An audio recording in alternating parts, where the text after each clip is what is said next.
Hello बच्चों, आपका एक बार फिर से बहुत बहुत स्वागत है 90 प्लस में। बच्चों, इस वीडियो लेक्चर में हम लोग डिस्कस करने वाले हैं questions based on equilibrium constant. बहुत ही अच्छा और एक्टिव टॉपिक है, कई बार सवाल आते हैं और आने के चांसेस बहुत ज़्यादा रहते हैं।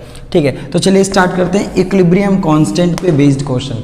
लेकिन क्वेश्चंस करने से पहले हम सबको इक्विलिब्रियम कांस्टेंट के बारे में इसकी कुछ कैरेक्टरिस्टिक्स पता होनी चाहिए, मतलब इससे रिलेटेड कुछ बातें पता होनी चाहिए। तो चलिए सबसे पहले मैं आपको कुछ इससे रिलेटेड कैरेक्टरिस्टिक्स बताता हूँ एंड फिर हम लोग क्वेश्चंस करेंगे ताकि उनको सॉल्व करने में हेल्प मिले। देखिए, सबसे पहले अगर हम बात करें तो इक्विलिब्रियम कांस्टेंट निकालते कैसे।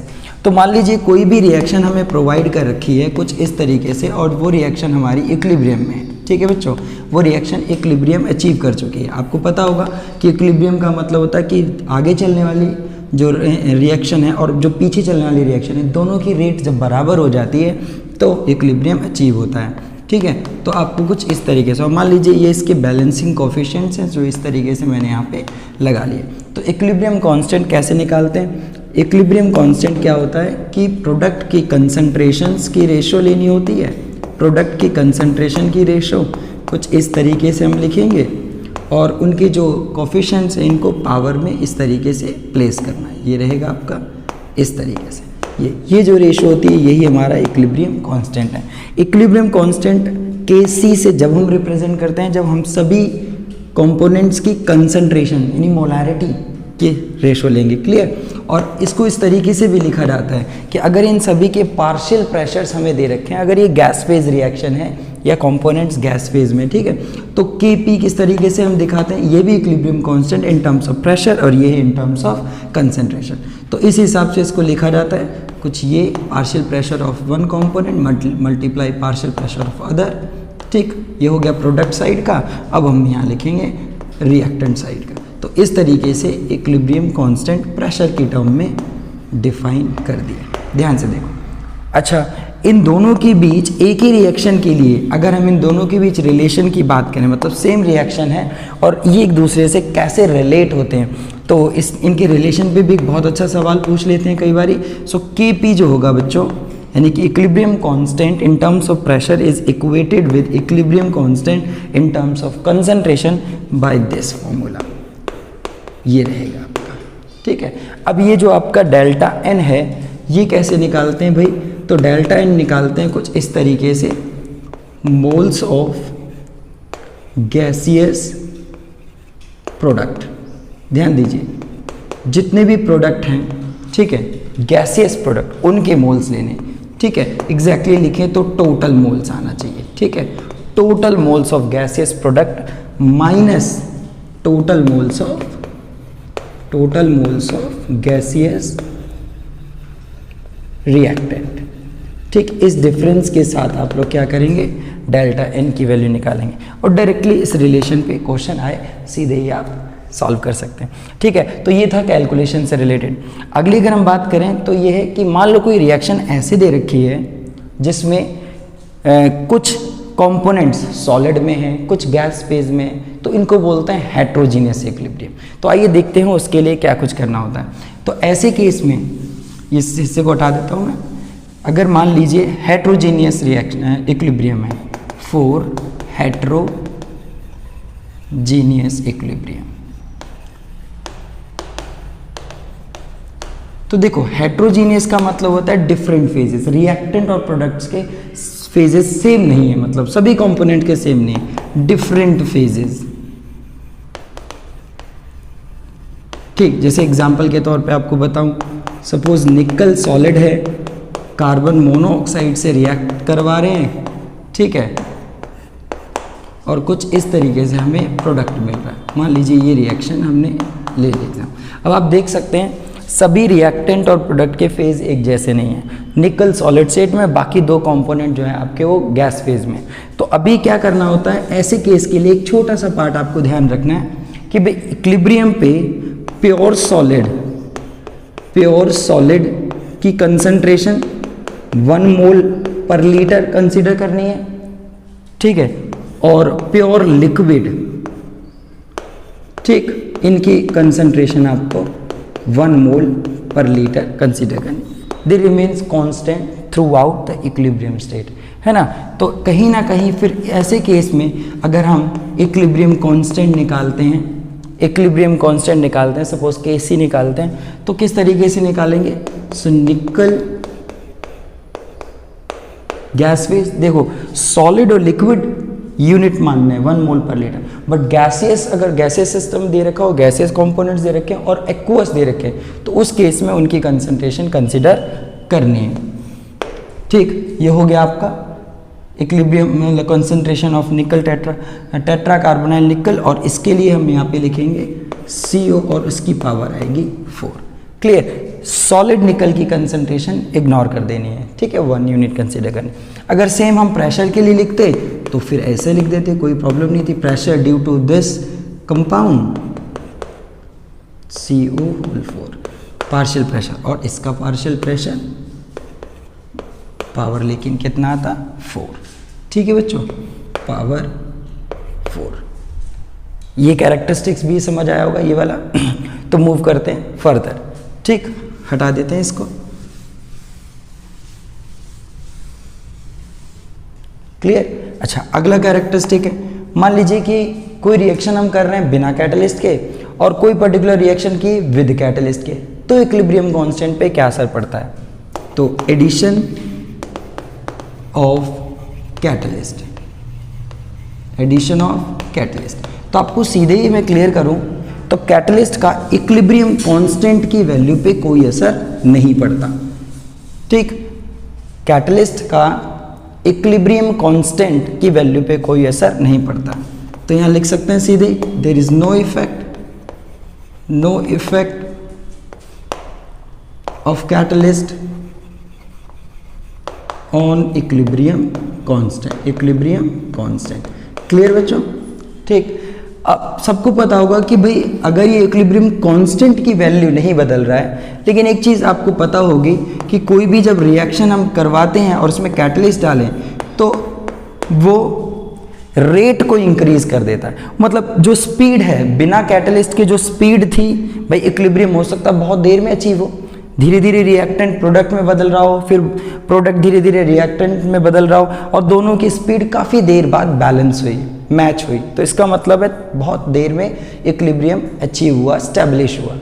लेकिन जैसे ही आप उस रिएक्शन में कैटलिस्ट ऐड कर देते हो, वापस रिएक्शन आपने कराया और इस बार कैटलिस्ट ऐड किया, तो वो कैटलिस्ट क्या करेगा? फॉरवर्ड रिएक्शन और बैकवर्ड रिएक्शन की रेट को काफ़ी तेज कर देगा।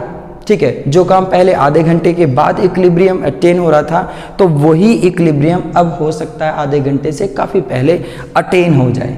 क्लियर? मतलब this does not effect the value of equilibrium constant, but it increases the rate of reaction both side in same rate, मतलब with same magnitude, and helps to attain equilibrium faster. ये चीज़ आप ध्यान रखिएगा कि equilibrium constant पे तो कोई असर नहीं डालता, लेकिन इक्विलिब्रियम अचीव करने में मदद करता है। Achieve in the sense equilibrium को जल्दी अचीव करने में मदद करता है। चलिए अब अगले इफेक्ट की बात करते हैं, या फिर और कोई इक्विलिब्रियम कांस्टेंट को बदलता है, तो मैं यहाँ पे लिख देता हूँ एक छोटी सी बात, equilibrium constant does not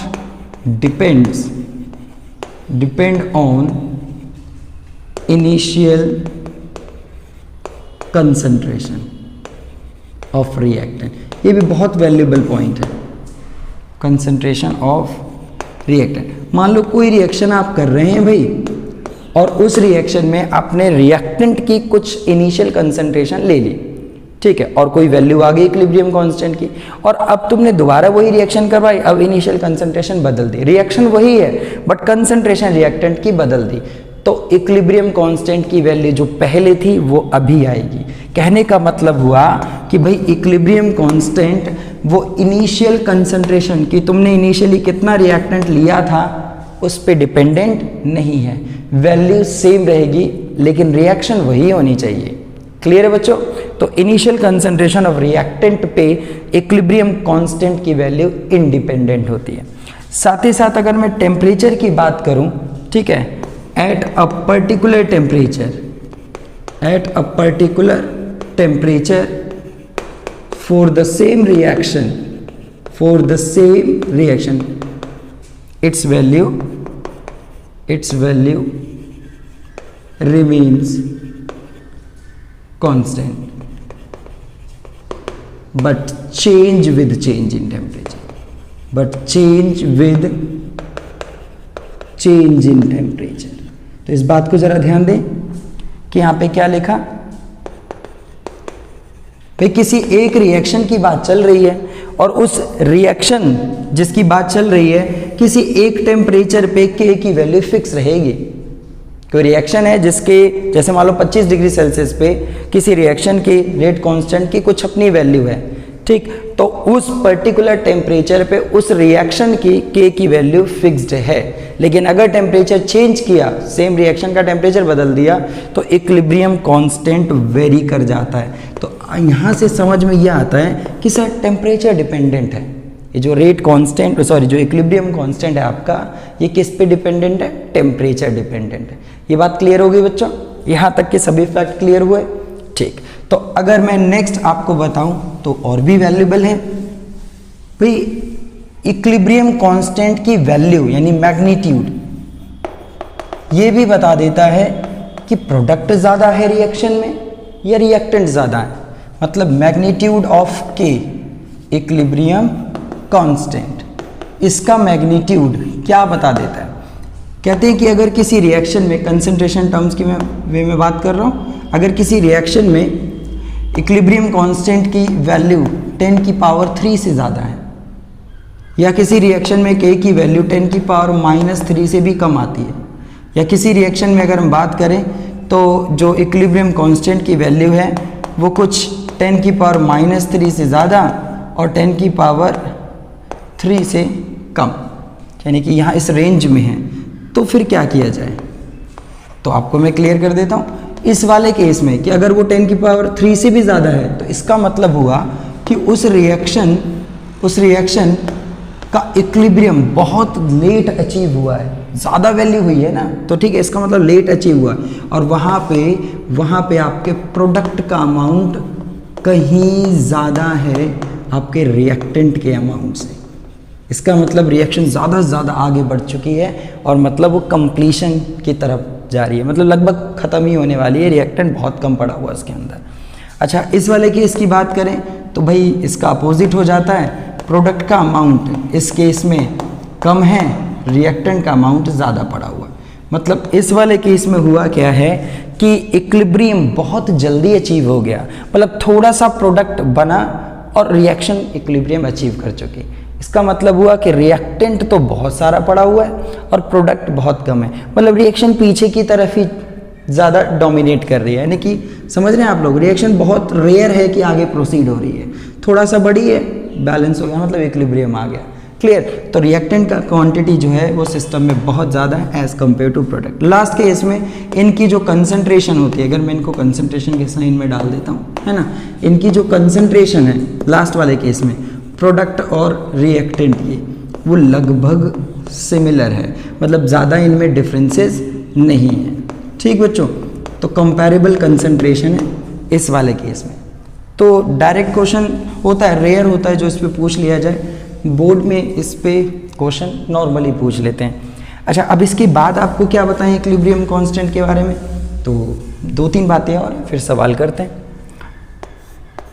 next fact ये कहता है कि मान लीजिए कि किसी रिएक्शन का इक्विलिब्रियम कांस्टेंट, जैसे R is in equilibrium with P, इसका अपना कुछ इक्विलिब्रियम कांस्टेंट है, और अब इस रिएक्शन को उल्टा कर दिया जाए, इस रिएक्शन को रिवर्स कर दिया जाए। ठीक है, आपसे कहें कि ये रिएक्शन अगर रिवर्स कर दिया जाए, रिएक्टेंट प्रोडक्ट बन जाए और प्रोडक्ट रिएक्टेंट का कहलाए, तो ऐसे केस में जो नया इक्विलिब्रियम कांस्टेंट होगा वो पुराने वाले से ऐसे रिलेट करेगा। देखिए ध्यान से, बहुत ध्यान से, किसी रिएक्शन को अगर आप रिवर्स कर देते हैं तो उस नई रिएक्शन का, रिवर्स रिएक्शन का जो इक्विलिब्रियम कांस्टेंट है वो पहले वाले के रेसिप्रोकल होगा। ठीक है, तो इस तरीके से दिखाया जा सकता है। गुड। अच्छा, अब एक और इससे रिलेटेड है इन्फॉर्मेशन, यानी कि अगर मल्टीप्लाई किया जाए या फिर डिवाइड, उससे रिलेटेड। तो ध्यान से देखिएगा, ध्यान से अगर देखें तो अगर इसी रिएक्शन को जो हमें दे रखी है, इसको किसी n नंबर से मल्टीप्लाई कर दिया जाए, किसी n नंबर से अगर आप क्या कर देते हैं, मल्टीप्लाई कर देते हैं कुछ इस तरीके से, तो जो नया इक्विलिब्रियम कांस्टेंट है भाई, जो नया वाला इक्विलिब्रियम कांस्टेंट है वो पुराने वाले इक्विलिब्रियम कांस्टेंट की nth पावर के बराबर होगा। पुराने वाले की जब हम nth पावर कर देंगे वही नंबर जिससे तुमने मल्टीप्लाई किया है, तो जो नया वाला है ना वो पुराने वाले की nth पावर के बराबर होगा। क्लियर बच्चों? बस हो गया क्या था। अच्छा, तो नेक्स्ट केस में अगर ऐसा कुछ हो कि डिवाइड कर दिया जाए, यहाँ पे डिवाइड कर देता, जैसे रिएक्शन हमारी वही ऊपर वाली है, ठीक है, ऊपर वाली रिएक्शन वापस लिख देते हैं जिसका इक्विलिब्रियम कांस्टेंट k था। क्लियर? और अब हमने किसी n नंबर से डिवाइड किया है, किसी n नंबर से पूरी इक्वेशन को डिवाइड किया, तो जो नया इक्विलिब्रियम कांस्टेंट होगा इसके लिए वो पुराने वाले के 1/nth पावर के बराबर होगा। क्लियर बच्चों? Very good. अब लास्ट, अगर किसी रिएक्शन को डिवाइड कर दिया जाए, डिवाइड इन द सेंस 2 या 3 पार्ट्स में डिवाइड कर दिया जाए, कोई रिएक्शन है जिसको 2 या 3 पार्ट्स में डिवाइड कर दिया जाए, लेट्स से कि अगर मैं जनरली आपको बताऊं कि R जो है ये आपका मान लो कि रिएक्शन ये थी, इसका इक्विलिब्रियम कांस्टेंट k था। अगर इस रिएक्शन के टुकड़े कर दिए जाएं, जैसे मान लो पार्ट्स में डिवाइड कर दिया जाए कि ये A बन रहा है, पहले इसका इक्विलिब्रियम कांस्टेंट k1 है, और फिर उसके बाद आपका इसका इक्विलिब्रियम कांस्टेंट, ये जो आपका नया है इसका इक्विलिब्रियम कांस्टेंट k2 है। चेक करना आराम से, ठीक। ये इस रिएक्शन को 2 टुकड़ों में तोड़ा गया, एक ये रही और एक ये, इस पहले R से A बना कुछ, ठीक है, फिर वो A नेक्स्ट वाले केस में P बना रहा है। दोनों रिएक्शंस के अपने इक्विलिब्रियम कांस्टेंट दे रखे हैं। तो अभी क्या है, अभी मुझे अगर इनका ओवरऑल चाहिए हो तो ओवरऑल, ठीक है, ओवरऑल अगर मुझे इनका चाहिए, ओवरऑल इन द सेंस इससे रिलेट करना है, ठीक है, तो बताया जाता है कि जो पुरानी वाली जो ओवरऑल रिएक्शन है, भाई इन दोनों को ऐड करेंगे तो ऊपर वाली रिएक्शन आएगी, है ना। तो इस बेसिस पे देखा जाए तो ओवरऑल रिएक्शन का इक्विलिब्रियम कांस्टेंट हर एक स्टेप के इक्विलिब्रियम कांस्टेंट के मल्टीपल के बराबर है। अगर 2 हिस्सों में डिवाइड हुआ है तो 2 इक्विलिब्रियम कांस्टेंट मल्टीप्लाई करना है। अगर 3, 4 जितनी भी स्टेप में डिवाइड हुआ है, जितने फर्दर स्टेप में डिवाइड हुआ है उतने ही स्टेप के इक्विलिब्रियम कांस्टेंट को मल्टीप्लाई कर देना और आपको ओवरऑल रिएक्शन का इक्विलिब्रियम कांस्टेंट मिल जाएगा। तो जितने भी फैक्ट अभी आपने सीखे इन्हीं पे बेस्ड हम लोग एक एक करके क्वेश्चन करते हैं, ठीक है। तो स्टार्ट करते हैं क्वेश्चन, ठीक। चलिए, तो ये रहा आपका पहला क्वेश्चन। हाँ बच्चों, ध्यान से क्वेश्चन को पढ़िए और देखिए कि आपको क्या क्या प्रोवाइड किया हुआ और क्या आपसे पूछा जा रहा है। वीडियो को पॉज कर लें और जल्दी से एक बार क्वेश्चन को देखें। चलिए, सभी ने क्वेश्चन को ट्राई कर लिया होगा, ध्यान से पढ़ लिया होगा। चलो बोर्ड पे देखिए, लिखा हुआ the equilibrium constant of the following reactions. 3 reaction दे रखे हैं, सभी का इक्विलिब्रियम कांस्टेंट प्रोवाइड कर रखा है। अब हमसे पूछा हुआ एक नेट रिएक्शन प्रोवाइड कर रखी, हम एक फाइनल रिएक्शन दी है जिसका हमें इक्विलिब्रियम कांस्टेंट बताना है। तो सबसे पहले देखा जाए तो यहाँ पे मैं तीनों रिएक्शन लिख देता हूँ। सो 3H2N2 और 3H2 are in equilibrium 2NH3। ध्यान से देखिए, इनका K1, इसका K1 दे रखा है और N2 plus O2 equilibrium constant इस रिएक्शन का K2 प्रोवाइड कर रखा है भाई, और लास्ट है H2 प्लस हाफ O2, इसका आपको प्रोवाइड कर रखा है K3, ठीक है। ओवरऑल रिएक्शन ध्यान दीजिएगा, ओवरऑल रिएक्शन आप लिख लीजिए 2NH3 plus 5/2 O2 equilibrium constant इसका K है और 2NO प्लस। सीधे ही देखो आप कैसे बताएंगे, ध्यान से चेक करना, ध्यान से देखो। आप इस ओवरऑल रिएक्शन को पहले ध्यान से देखो। इसमें देखो 2 मोल्स अमोनिया चाहिए लेफ्ट साइड में। आप यहाँ से देखिए, इस रिएक्शन में 2 मोल्स ये दे रही है, लेकिन हमें चाहिए इसका प्रोडक्ट रिएक्टेंट साइड में। तो ऊपर इस वाली रिएक्शन का आप क्या कर लो, रेसिप्रोकल कर लो। जैसे इस रिएक्शन का रेसिप्रोकल करोगे ना, तो इसका जो नया इक्विलिब्रियम कांस्टेंट बनेगा, ध्यान दीजिएगा, इसका रेसिप्रोकल करोगे तो जो नया इक्विलिब्रियम कांस्टेंट बनेगा K-1 वो होगा 1/K1। क्लियर बच्चों? इनमें चेंजेस करने हैं इस रिएक्शन के अकॉर्डिंग। क्लियर? अच्छा, अब इसका मेन, अभी ऑक्सीजन को इग्नोर करो, यहाँ पे मेन रिएक्टेंट जो प्रोडक्ट है जो आपका 2 ऑफ NO, तो देखिए 2 मोल्स ये दे रहा है। अब ये राइट साइड में ही लेना है आपको, ठीक है, राइट साइड में प्रोवाइडेड है। तो इस रिएक्शन को हम रखेंगे एज इट इज, मतलब कोई चेंज नहीं रहेगा। तो ये K2 का K2 ही इसको रखना है। अब देखिए 3 मोल्स ऑफ वाटर की रिक्वायरमेंट है, 3 मोल्स ऑफ वाटर वो भी राइट साइड में चाहिए। तो इस रिएक्शन में आपको क्या करना है, 3 से मल्टीप्लाई करना पड़ेगा। ध्यान से देखिए, इस रिएक्शन में 3 से मल्टीप्लाई करना पड़ेगा। जैसे ही आप 3 से मल्टीप्लाई करोगे तो जो नया इक्विलिब्रियम कांस्टेंट है भाई, इसका जो नया इक्विलिब्रियम कांस्टेंट 3 से मल्टीप्लाई करने वाला, वो पुराने वाले का 3 की पावर आ जाएगा। आया सिंपल समझ। अब इन सबको जब हम जब चेंजेस हमने रिएक्शन में किए, उन सबको जब जोड़ेंगे तो आपको क्या मिलेगा, ये रिएक्शन मिलेगी। और इस रिएक्शन का जो इक्विलिब्रियम कांस्टेंट होगा वो इन नए सभी के मल्टीप्लाई के बराबर होगा। ये लास्ट में जो अभी सीखा था उसी से रिलेटेड है, ठीक है। इनमें चेंजेस करने के बाद जब रिएक्शन जोड़ोगे तो ये मिलेगी आपको, और इस रिएक्शन का इक्विलिब्रियम कांस्टेंट इन सबके मल्टीपल के बराबर होगा। 1/K1, ये K2 एज इट इज, और ये K3। तो देख लीजिए आपका आंसर कौन सा आएगा, चेक करें बच्चों। सो आंसर कौन सा है, K1 K3 की पावर 3 और K1, इट इज़ A। ठीक है बच्चों, तो आपका ऑप्शन A लॉक कर लो। ध्यान से समझ लो सवाल को, ठीक है। और उसके बाद चलते हैं अपने अगले सवाल पे। रेडी, चलिए। तो ये रहा आपका अगला सवाल, बिल्कुल पहले जैसा सवाल है बच्चों। बहुत आराम से ट्राई कीजिए, वीडियो को पॉज कर लें और फिर क्वेश्चन अटेम्प्ट करें। ठीक, सभी ने क्वेश्चन कर लिया। चलिए बोर्ड पे देखिए, आइए बच्चों बोर्ड पे देखते हैं। लिखा हुआ है कि भाई एक रिएक्शन है N2 + O2 और इक्विलिब्रियम में है 2NO बना रहा है और इसका इक्विलिब्रियम कांस्टेंट K1। बिल्कुल पहले जैसा सवाल है, कोई प्रॉब्लम नहीं आएगी। और ये रहा आपका, ठीक है, इस रिएक्शन का इक्विलिब्रियम कांस्टेंट आपको प्रोवाइड कर रखा है 2NO2। ठीक है, ध्यान से देखिए, पहली रिएक्शन है N2 + O2, ठीक, उसका K1 दे रखा है। दूसरी रिएक्शन है 2NO2 और 2NO2, इसका दे रखा है K2 इक्विलिब्रियम कांस्टेंट। अब हमें किसका चाहिए, ओवरऑल रिएक्शन जो हमें इन्होंने दे रखी है वो ये दे रखी है। चलिए, ये वाली रिएक्शन हमें प्रोवाइड कर रखी है, इसका हमें K की वैल्यू निकालनी। तो ज़रा चेक कर लो। अब इसके अकॉर्डिंग चेंजेस कर दो उसमें। अब मुझे 1 मोल NO2 लेफ्ट में चाहिए, तो ये दे रही है आपको। इसको रिवर्स करेंगे पहले तो आपका लेफ्ट में आ जाएगा NO2। क्लियर है बच्चों।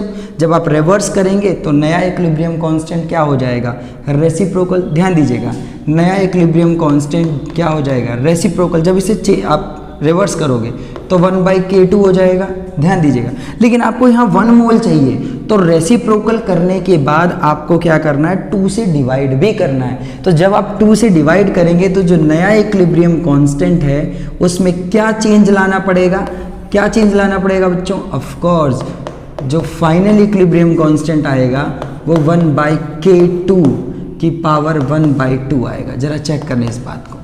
क्लियर, फाइनल वाला 2 चेंजेस किए आपने, एक तो रिवर्स किया तो ये रहेगा ना, अब जो आएगा 1/K2 आएगा, और फिर उसके बाद में आपने 2 से डिवाइड किया तो जो नेक्स्ट फाइनल आएगा वो कुछ ये रहेगा, पावर हाफ आ जाएगी। उसके बाद आगे हमें NO2 मिल गया, ठीक है। अब क्या करना है, हाफ N2 चाहिए, तो ये रिएक्शन हमें देगी, वो भी राइट साइड में चाहिए। देखो राइट साइड में चाहिए तो रेसिप्रोकल करो इसका, मतलब कहीं ना कहीं इसको रिवर्स करो रिएक्शन को, तो जो नया इक्विलिब्रियम कांस्टेंट है वो 1/K1 होगा। क्लियर बच्चों, 1/K1। साथ ही साथ आप फिर से देखें कि इस रिएक्शन को भी आपको 2 से रिवर्स करने के बाद, रिवर्स जब करोगे फिर 2 से डिवाइड करना है। फिर से आप 2 से अगर डिवाइड करोगे तो फिर वो नया वाला यहाँ पे जो इस वाले केस में नया रहेगा वो आपका कुछ ये पावर 1/2। अब आप चेक कर लें, जो ओवरऑल होगा वो इन दोनों के मल्टीपल के बराबर होगा। तो ये रहेगा 1/K1 और ये रहेगा 1/K2। तो सीधे ही आप इनको ऐसे लिख सकते हो K1/K2। तो आप चेक कर लें कि आपका ऑप्शन कौन सा है। क्लियर बच्चों, आगे देखो, फिर नेक्स्ट क्वेश्चन करते हैं। ठीक, ऑप्शन चूज कर लिया बच्चों, रेडी। तो फिर इसका ऑप्शन था C। अब अगला सवाल आप लोग करने के लिए तैयार हो भाई। चलिए, ये रहा आपका नेक्स्ट क्वेश्चन। देखिए बहुत सिंपल क्वेश्चन है बच्चों, बड़े प्यार से कीजिएगा और अपना ऑप्शन चूज करें। ठीक है, वीडियो को पॉज करके ट्राई करें। चलिए बच्चों, तो आप सबने क्वेश्चन कर लिया होगा। देखिए बोर्ड पे देखिए, आ जाइए, बस हो गया। तो सवाल कुछ यूँ लिखा हुआ है कि एक रिएक्शन है NO + half of O2 is in equilibrium, जिसका K1 इक्विलिब्रियम कांस्टेंट है। ये रिएक्शन दे रखी है। दूसरी रिएक्शन ये कुछ आपको प्रोवाइड कर रखी है, इसका इक्विलिब्रियम कांस्टेंट K2 दे रखा है। ठीक है भाई, चलिए लिख दिया। अब आप देखिए इन्होंने क्वेश्चन पूछा हुआ है कि इस K1 और K2 के बीच रिलेशन बताइए। तो इन चारों में से देखना है कि कौन सा रिलेशन ठीक है K1 और K2 का। तो आप सबसे पहले क्या करें, यहाँ से K1 निकाल लें। तो देखिए जरा K1 कैसे निकालेंगे, तो भाई प्रोडक्ट की कंसंट्रेशन डिवाइड बाय रिएक्टेंट की कंसंट्रेशन, ये लिख लिया आपने, दोनों तरफ बढ़िया तरीके से लिख दिया। अब यहाँ पे आप K2 की वैल्यू निकालें और उसका चेक कर लें कि क्या आपस में किस तरीके से रिलेट होंगे। ये NO की पावर 2 O2 और इस तरीके से लिख लीजिए। ठीक, लिख लिया आपने। अब जरा चेक करें ध्यान से कि क्या है, मतलब जो कॉमन पार्ट में आ जाता है और किस तरीके से आप इसमें बैलेंसिंग कर सकते हैं। हाँ तो जरा ध्यान से देखो, K2 अगर मैं इसको रिवर्स कर दूं, ध्यान दीजिएगा, इसको रिवर्स कर दूं तो देखो किस तरीके से ये आएगा और आप चेक करना। ठीक है, इसको रेसिप्रोकल कर दो तो 1/K2 NO2 ऊपर और NO नीचे। ये देखो अब कुछ ऊपर जैसा नजर आने लगा, बिल्कुल ठीक। अभी क्या करना है, रेसिप्रोकल करने के बाद अब ऊपर वाले जैसे ऊपर से रिलेट अगर करना चाहते हो तो पावर हटानी पड़ेगी हमें। तो आप क्या कर दो, आप दोनों तरफ रूट ले, हो गया सॉल्व। देखो ध्यान से, अब इसको सॉल्व करो, क्या बनेगा, ये NO2 ये पावर 2 हट जाएगा, यहाँ से भी पावर 2 हट जाएगा और ऊपर वाले जैसा हो जाएगा। हो गया सवाल, चलिए। और यहाँ पे आपकी पावर आ जाएगी हाफ। क्लियर। तो इसका मतलब ये जो चीज़ है, ये वाला हिस्सा अभी बिल्कुल मैच कर रहा है K1 से, यानी K1 is equal to 1/K2। ठीक है, 1/K2 और ऊपर क्या रहेगी, पावर 1/2। तो चेक कर लें अपना ऑप्शन कौन सा आएगा। ठीक है, ध्यान से देखें एक बार, अभी ऑप्शन तो इसमें मैच नहीं किया, ध्यान देना, इस तरीके का ऑप्शन इसमें नहीं है। तो इसका मतलब क्या करें, आप इसको सॉल्व कर दें, इस पावर को इधर ले आए, तो इसका मतलब ये हो गया। देखो भाई, कोई नहीं, ऐसा ऑप्शन नहीं दे रखा है तो उसे रीअरेंज करो भाई, ये लो इस तरीके से, है ना। K1 की पावर ये रहेगी और K2 is equal to 1/K1। लो भाई, तो ऐसा करके दे रखा है, कोई नहीं, हम K2 की वैल्यू निकाल देते हैं। तो K2 is equal to 1/K1 का स्क्वायर, विच मीन्स कौन सा है आपका option number, yes, A option is right. Clear, आराम से देखें, शांति से आप इस क्वेश्चन को अटेम्प्ट करें, कोई प्रॉब्लम नहीं। चलिए फिर अगले सवाल की तरफ चलते हैं। होप कि आप सबने सीख लिया होगा। चलिए, ये रहा आपका अगला क्वेश्चन। बच्चों बहुत ही सिंपल और सीधा सवाल है, ध्यान से देखिए और सेकंड्स में अपना आंसर निकालिए। वीडियो को पॉज कर लें, आराम से क्वेश्चन करें। चलिए, मेरे हिसाब से ये क्वेश्चन बहुत ही सिंपल है और आप सबने बहुत अच्छे तरीके से देखा होगा। देखो, अगर सवाल को ध्यान से देखा जाए तो सिर्फ ये ऑब्जर्व करना है कि पहली दो रिएक्शन में किस में क्या चेंज करें जिससे फाइनल रिएक्शन बन जाए। तो देखो, जो फाइनल रिएक्शन मैं यहाँ पे लिख रहा हूँ, फाइनल रिएक्शन इन्होंने जो हमें दे रखी है वो ये प्रोवाइड कर रखी है। ठीक है, XCO3F2, ठीक, और प्लस H2, ये फाइनल रिएक्शन दे रखी है। अब इस रिएक्शन का हमें इक्विलिब्रियम कांस्टेंट इनको प्रोवाइड करना है। अब हमें ये देखना है कि जो पहली दो रिएक्शन है, यानी कि जो पहली वाली रिएक्शन है उसका K1 है और दूसरी वाली रिएक्शन का K2 है। तो पहली वाली रिएक्शन का क्या चेंज किया जाए, तो मैं रिएक्शन ही लिख देता हूँ जिससे कोई कन्फ्यूज़न क्रिएट ना हो। तो ये लीजिए, ये लिखी रिएक्शन पहली और ये लिखी हमने दूसरी रिएक्शन, XCF6 और XeOF4 प्लस XeO3F2। ठीक, इसका K1 और इसका K2। अब ज़रा ध्यान दीजिए, अब ध्यान से देखिए, XeF4 हमें यहाँ चाहिए, ऑलरेडी इस वाली O4 हमें यहाँ चाहिए, इस वाली रिएक्शन में पहले से दिए, मतलब इस रिएक्शन में कोई चेंज नहीं करना, नो चेंज। ठीक है, कोई रिएक्शन में चेंज नहीं आएगा। इस वाली रिएक्शन में देखा जाए तो आप ध्यान से ऑब्जर्व कीजिए, HF 2 मोल्स ये वाली रिएक्शन देगी, कुछ नहीं करना है, रेसिप्रोकल कर दो, एक्स्ट्रा वैल्यूज़ आपके एक्स्ट्रा पार्ट्स कट जाएंगे, मतलब जो इसका नया इक्विलिब्रियम कांस्टेंट है वो क्या होगा, 1/K1 होगा। ठीक है, इस वाले का K2 एज इट इज़ रहेगा। तो ये हमसे क्या पूछ रहा है भाई, equilibrium constant for the reaction, तो बस नए वाले इसके लिए इक्विलिब्रियम कांस्टेंट इन दोनों का मल्टीप्लाई हो गया, खत्म। चलो अगले सवाल की तरफ चलते हैं, आप अपना ऑप्शन चूज़ कर लीजिएगा, कुछ खास सवाल नहीं था। ठीक है, ऑप्शन नंबर डी रहेगा। चलिए ये रहा आपका अगला सवाल।